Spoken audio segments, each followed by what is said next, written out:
America কি আসলেই ভারতের বন্ধু, নাকি বন্ধুত্বের আড়ালে ভারতের পিঠে ছুরি মারবার এক ভয়ঙ্কর ছক কষছে?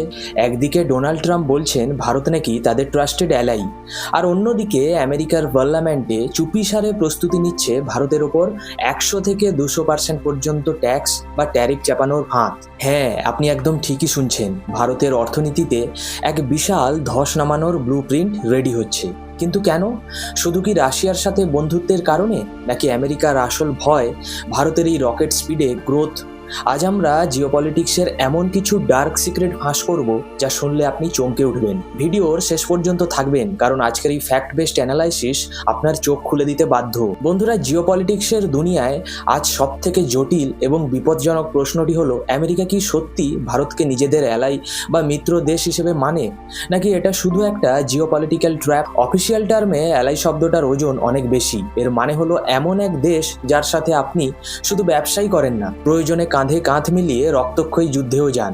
খেয়াল করে দেখবেন, ভারত কিন্তু আজ পর্যন্ত সরাসরি কোনো দেশকে অ্যালাই তকমা দেয়নি, তা সে রাশিয়া হোক বা জাপান। আমাদের ডিকশনারিতে আমরা বলি স্ট্র্যাটেজিক পার্টনার, কারণ ভারত নিজের স্বাধীন বিদেশ নীতিতে বিশ্বাস করে। ভারত কারো দাবার বোর্ডের গুটি নয়। কিন্তু আমেরিকার প্রেসিডেন্ট ডোনাল্ড ট্রাম্প বা অন্যান্য মার্কিন নেতারা প্রকাশ্যে বারবার বলেছেন ভারত তাদের ট্রাস্টেড অ্যালাই। গ্লোবাল স্টেজে দাঁড়িয়ে এই কথাগুলো শুনতে খুব ভালো লাগে, তাই না? মনে হয় আমেরিকা বুঝি আমাদের পরম বন্ধু। কিন্তু এখানেই লুকিয়ে আছে ওয়াশিংটনের আসল খেলা। আমেরিকার ডিকশনারিতে অ্যালাই মানে হলো এমন এক জুনিয়র পার্টনার যে সবসময় তাদের কথাই উঠবে আর বসবে, যেমনটা ইউরোপের ন্যাটোভুক্ত দেশগুলো করে থাকে। আমেরিকা চায় ভারতও তাদের ইশারায় চলুক, কিন্তু আমেরিকার পার্লামেন্টের ভেতরের বদ্ধ দরজার পেছনের ছবিটা সম্পূর্ণ আলাদা এবং ভয়ঙ্কর। সেখানে আমেরিকান এমপিরা ভারতের সম্পর্কে সম্পূর্ণ ভিন্ন এবং আক্রমণাত্মক ভাষায় কথা বলছেন। সম্প্রতি এমন একটি ভিডিও লিক হয়ে সামনে এসেছে যা আমেরিকার আসল মুখোশ টেনে ছিঁড়ে ফেলেছে।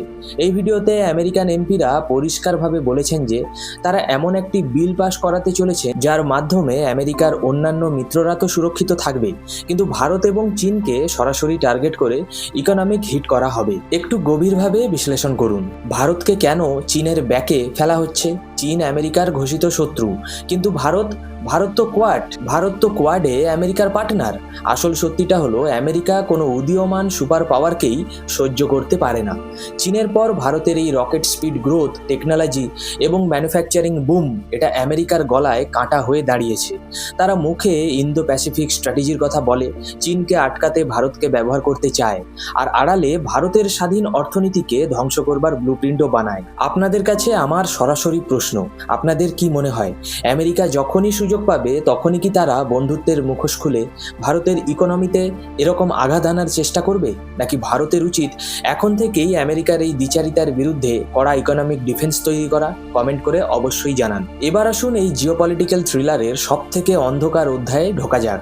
এই ভয়ঙ্কর বিলের পেছনে আসল মাস্টারমাইন্ডকে? এই বিলের আর্কিটেক্ট ছিলেন ডোনাল্ড ট্রাম্পের অত্যন্ত ঘনিষ্ঠ বন্ধু সেনেটর লিন্ডসে গ্রাহাম।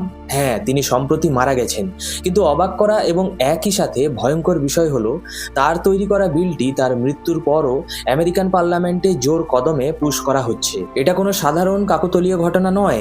একজন মৃত সেনেটের বিলকে যখন পুরো সিস্টেম মিলে বাঁচিয়ে রাখে, তার মানে হলো আমেরিকার ডিপ স্টেট বা ভেতরের নীতি নির্ধারকরা ভারতের বিরুদ্ধে এককাট্টা। লিন্ডসে গ্রাহাম হয়তো আজ নেই, কিন্তু ভারতের অর্থনীতিকে পঙ্গু করবার যে বীজ তিনি পুঁতে দিয়ে গেছেন, সেটা আজ আমেরিকার পার্লামেন্টে মহিরুহ হয়ে উঠছে।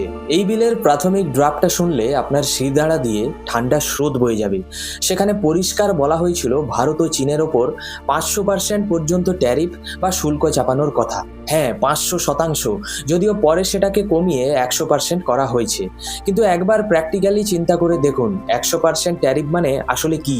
এর মানে হলো ভারত থেকে যে ঔষধ, চামড়ার দ্রব্য, টেক্সটাইল বা গহনা এগুলো আমেরিকায় এক্সপোর্ট হয়, তার দাম রাতারাতি আমেরিকান মার্কেটে দ্বিগুণ হয়ে যাবে। 100 টাকার জিনিস 200 টাকা হয়ে গেলে আমেরিকার বাজারে সেটা কে কিনবে? কেউই না। অর্থাৎ আমেরিকার বাজারে ভারতের এক্সপোর্ট রাতারাতি পুরোপুরি ধ্বংস হয়ে যাবে। হাজার হাজার ভারতীয় কোম্পানি বন্ধ হবে, লক্ষ লক্ষ মানুষ চাকরি হারাবে। এটা শুধু একটা সাধারণ আইনি বিল নয়, এটা ভারতের অর্থনীতির ওপরে আমেরিকার ছোড়া একটা ইকোনমিক নিউক্লিয়ার বোম। কিন্তু আমেরিকা এর কি জাস্টিফিকেশন দিচ্ছে? আমেরিকা বিশ্বকে বারবার বোঝাচ্ছে যে ভারত ও চীন যেহেতু ইউক্রেন যুদ্ধে রাশিয়াকে সাপোর্ট করেছে, তাই তাই এই দুই দেশকে ইকোনমিক্যালি হিট করা ছাড়া আমেরিকার হাতে কোনো নাকি উপায় নেই। কিন্তু এখানেই ধরা পড়ে যায় আমেরিকার চরম দ্বিচারিতা। আপনারা কি সত্যি বিশ্বাস করেন যে শুধু রাশিয়া থেকে তেল কেনার জন্য আমেরিকা ভারতের ওপর এত বড় প্রতিশোধ নেবে? ভারত রাশিয়ার থেকে সস্তায় তেল কিনে নিজের দেশে মুদ্রাস্ফীতি কমাচ্ছে আর পরোক্ষভাবে গ্লোবাল তেলের দামও কন্ট্রোলে রাখছে, যা কিন্তু আমেরিকারও সুবিধা করছে। তা সত্ত্বেও আমেরিকা ইচ্ছাকৃতভাবে ভারতকে তাদের 1 নম্বর শত্রু চীনের সাথে একই ব্র্যাকেটে রাখছে। কারণ রাশিয়া তো এখানে একটা অজুহাত মাত্র। আসল টার্গেট হলো ভারতের মেক ইন ইন্ডিয়া ইনিশিয়েটিভকে গলা টিপে হত্যা করা, যাতে ভারত কোনোদিনও ম্যানুফ্যাকচারিং হাব হিসেবে আমেরিকার গলার কাঁটা না হতে পারে। আমেরিকার এই অদ্ভুত অবসেশন দেখে এখন একটা কথা স্পষ্ট, এখানে শুধু রাশিয়া ইউক্রেন যুদ্ধের ইস্যু নেই। আমেরিকা আসলে চায় না ভারত খুব দ্রুত অর্থনৈতিকভাবে শক্তিশালী হয়ে উঠুক। প্রমাণ চান ভারতের ফার্মাসিউটিক্যাল এক্সপোর্ট বা জেনেরিক ড্রাগস, যা আমেরিকায় প্রচুর পরিমাণে বিক্রি হয়, তার উপর 200% পর্যন্ত ট্যারিফ লাগানোর প্ল্যান ট্রাম্প ইতিমধ্যেই রোল আউট করেছে। বর্তমানে যা 0% আছে তা আগামী বছর 100 থেকে 200% করবার পরিকল্পনা রয়েছে। এর সাথে যদি নতুন করে আরও 100% ট্যারিফ যোগ হয়, তবে ভারতের এক্সপোর্টের কি হাল হবে সেটা একবার ভেবে দেখেছেন? এই সব খবরের মাঝে রাশিয়ার প্রেসিডেন্ট ভ্লাদিমির পুতিনের একটি পুরনো মন্তব্য সামনে আসছে। তিনি অনেক আগেই হয়তো তার ইন্টেলিজেন্স রিপোর্ট থেকে এই বিলের কথা জানতে পেরেছিলেন। তিনি তখনই আমেরিকাকে ওয়ার্নিং দিয়ে বলেছিলেন, কখনো ভারতের ওপর প্রেসার দেওয়ার চেষ্টা করবেন না। রাশিয়া মনে করে যে ভারত 100% ট্যারিফের ভয়ে কখনো রাশিয়া থেকে তেল কেনা বন্ধ করবে না। কিন্তু এখানেই আমাদের একটু থামতে হবে। একজন ভারতীয় হিসেবে আমাদেরও কিছু কঠিন প্রশ্ন করা উচিত।